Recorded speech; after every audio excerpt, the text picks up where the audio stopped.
Mag-i-spawn ka sa server natin. Dito, literal na isa lang ang buhay mo. Walang respawn, walang restart, walang undo. Sa umpisa, wala kang choice kung ano yung stats na binigay sa'yo. Kung saan ka mag-i-spawn, lahat ng mga bagay na to, wala kang control dito. May strength ka, may level ka ng dexterity, at minsan mababa yung luck mo, pero kadalasan sa mga characters mababa yung intelligence sa umpisa. Pero tandaan, sa early game lang yun. Habang tumatagal, makikita mo na hindi fix yung class mo. Pwede kang mag-switch. Yung fighter, pwede maging mage. Yung tank, pwede maging healer.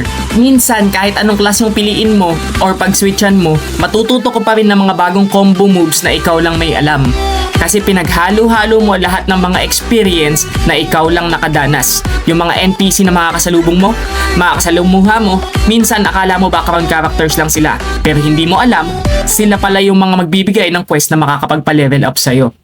Yung iba, side quest lang. Yung iba, main storyline pala. At habang naglalakad ka sa overworld, marirealize mo na hindi mo kontrolado yung spawn point mo.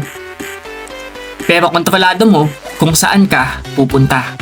Kontrolado mo din kung ano yung mga quest na tatanggapin mo. Ang mundo parang puro fog of war sa umpisa. Unti-unti lang tong nagiging visible habang nag-e-explore ka. At minsan, kailangan mong lumaban sa mga random encounters kahit hindi ka pa handa. Pero habang tumatagal, makikita mo na pwede kang mag-farm ng XP. Pwede kang mag-grind. Minsan, magkakaroon ka ng boss fight na halos mag-game over ka. Pero dito, ikaw mismo ang developer ng sarili mong character. Ikaw ang gumagawa ng sarili mong skill tree. Ikaw ang pipili ng mga ruta na i-explore mo sa mapa. At ikaw ang magsusulat ng main storyline mo. At pag dumating yung game over screen, tandaan mo, hindi mahalaga kung anong level ka natapos.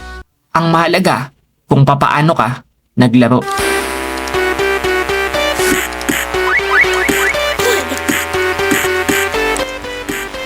Sinot namin to ng pinakagwapo kong pinsan na si Ro Angelo Realesa. Shout out Salamat.